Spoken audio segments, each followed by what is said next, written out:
दोस्तों, मेरे चैनल में आपका फिर से बहुत बहुत स्वागत है। आज मैं फिर हमेशा की तरह फिर से कुछ यूज़फुल टिप्स एंड ट्रिक्स लेकर आ गई हूँ, जो कि आपके समय और पैसे की तो बचत करती हैं, साथ साथ आपके काम को भी आसान बनाने में हेल्पफुल होती हैं। चलिए देर ना करते हुए आज की वीडियो शुरू करते हैं अपनी पहली टिप से। मेरी पहली टिप होने वाली है इस तरीके की अगरबत्ती को लेके। दोस्तों, जब भी अगरबत्ती को हमने जलाना होता है तो हमें इसके लिए स्टैंड की जरूरत होती है, और कई बार हमारे पास स्टैंड नहीं होता तो हमें समझ में नहीं आता कि हम इसको कहाँ पर लगाएं।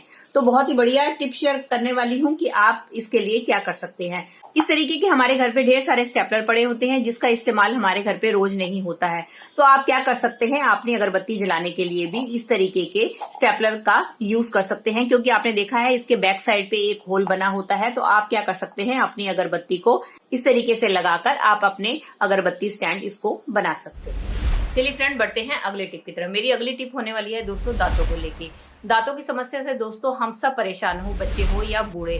ज्यादातर दांतों में दर्द, पीलापन, पायरिया जैसी समस्याओं से हम सब परेशान है। तो उसको दूर करने के लिए ज्यादातर हम डॉक्टर के पास जाते हैं और महंगा से महंगा ट्रीटमेंट कराते हैं। तो आज मैं इसके लिए आपको बहुत ही बढ़िया घरेलू नुस्खा शेयर करने वाली हूँ। उसके लिए आप ले लीजिए कटोरी। अब इसके अंदर हम डालेंगे थोड़ा सा बेकिंग सोडा।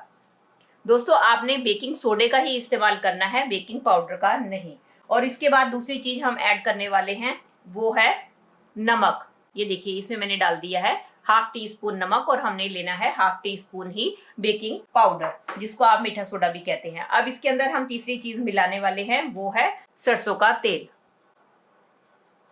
अब इन तीनों चीजों को आप अच्छी तरीके से मिक्स कर लें। ये देख सकते हैं दोस्तों, मैंने तीनों चीजों को मिक्स कर लिया है।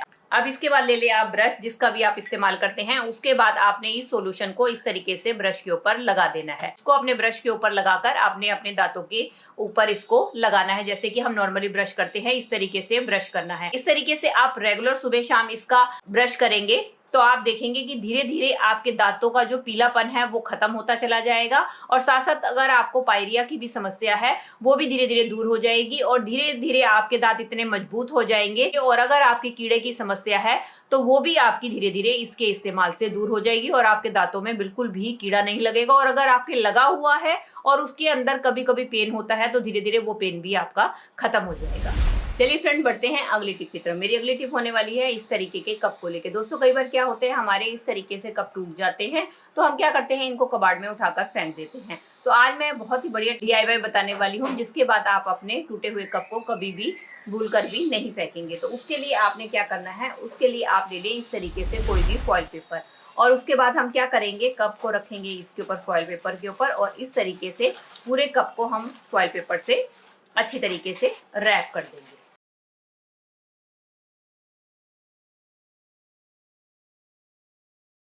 देखिए दोस्तों, इस फॉइल पेपर से मैंने अच्छी तरीके से कप को रैप कर दिया। अब इसको देखकर आप कह ही नहीं सकते हैं कि ये हमारा टूटा हुआ कप है। इसको तो मैंने अभी बाहर से रैप किया, आप चाहे तो इसको अंदर की तरफ से भी रैप करना चाहे तो रैप कर सकते हैं। अब इसका इस्तेमाल आप किसी भी तरीके से कर सकते हैं। चाहे तो आप इसको किचन में रखकर इस तरीके से इसके अंदर अपने स्पून और फॉर्क को ऑर्गेनाइज करके रख सकते हैं, और चाहे तो आप अपनी नाइफ, सीजर वगैरह भी रख सकते हैं। चाहे तो आप इसको अपने टेबल पे रख के स्टेशनरी भी इसमें डाल के रख सकते हैं। इस तरीके से ये आपका एक मल्टीपर्पस ऑर्गेनाइजर बनकर तैयार हो गया है, जो कि देखने में बहुत ज्यादा खूबसूरत लगता है। अगर आप अपने मेहमानों के सामने भी इसको रखेंगे तो भी कोई कह नहीं सकता है कि ये किसी टूटे हुए कप का इस्तेमाल करके हमने बनाया है।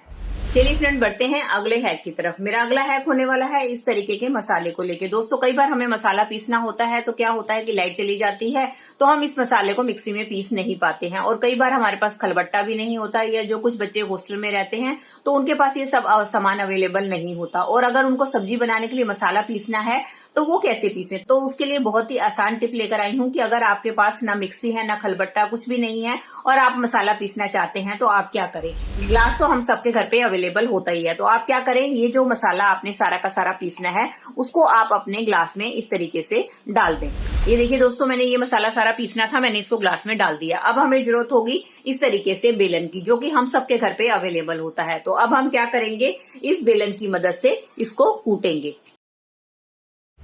ये देख सकते हैं दोस्तों, इसकी मदद से बहुत ही आसानी से आपका मसाला पिस जाता है। इसके लिए आपको किसी भी मिक्सी या खलबट्टे की जरूरत नहीं पड़ती है। तो ये देखिए, मैं आपको अभी निकाल कर भी दिखाती हूँ कि कितना बढ़िया मसाला हमारा पिस के तैयार हो गया। तो दोस्तों इस तरीके से अगर आपके पास मिक्सी खलबट्टा नहीं है तो आप इमरजेंसी में इस तरीके से अपने मसाले को पीसकर तैयार कर सकते हैं।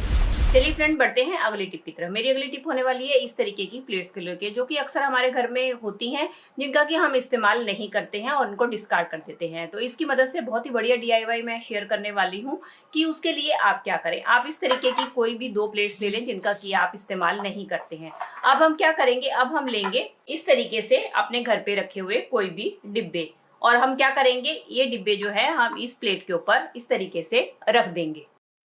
ये देखिए मैंने इसको इनके ऊपर रख दिया है। अब हम क्या करेंगे, अब हम ये लेंगे दूसरी प्लेट, और दूसरी प्लेट को अब हम इसके ऊपर इस तरीके से रख देंगे।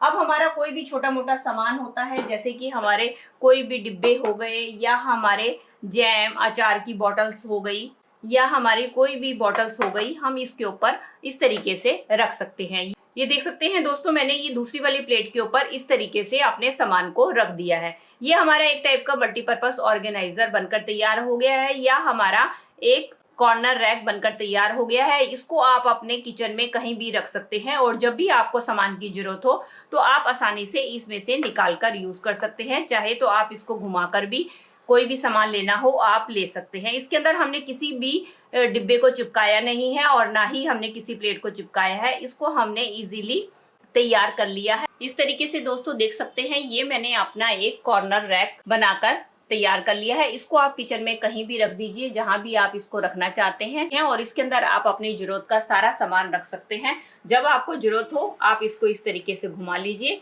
और जो सामान लेना है आप इसमें से निकाल कर यूज कर सकते हैं। इस तरीके के कॉर्नर रैक दोस्तों मार्केट में बहुत ही महंगे दामों पर मिलते हैं, जिसको कि हम पैसे देकर खरीद के लेकर आते हैं, और जिसको हमने अपने आज बेकार पड़े हुए ही सामान से तैयार कर लिया। अगर आपको नीचे वाले डब्बे का यूज करना है तो आप इसको ऊपर वाली प्लेट को उतार सकती हैं और अपने डब्बों का इस्तेमाल कर सकती हैं, और जब आपका काम खत्म हो जाए तो आप इसको प्लेट को वापस ऊपर रख दीजिए, और फिर से अपना ये ऑर्गेनाइजर तैयार करके इसका इस्तेमाल कर सकती हैं। तो दोस्तों ये थी मेरी आज की वीडियो। आई होप आपके लिए यूजफुल रही होगी। अगर इनमें से कोई भी टिप आपको हेल्पफुल लगी है तो दोस्तों इसको लाइक कीजिएगा, और ज़्यादा से ज़्यादा अपने फैमिली और मेंबर्स में शेयर कीजिएगा। और आप मेरे से जुड़े रहना चाहते हैं और इसी तरीके की यूजफुल वीडियोस और भी देखना चाहते हैं तो बेल आइकन के साथ मेरे चैनल को भी सब्सक्राइब कर दीजिएगा। चलिए दोस्तों, मिलती हूँ नेक्स्ट वीडियो में। तब तक के लिए bye bye. Thanks for watching.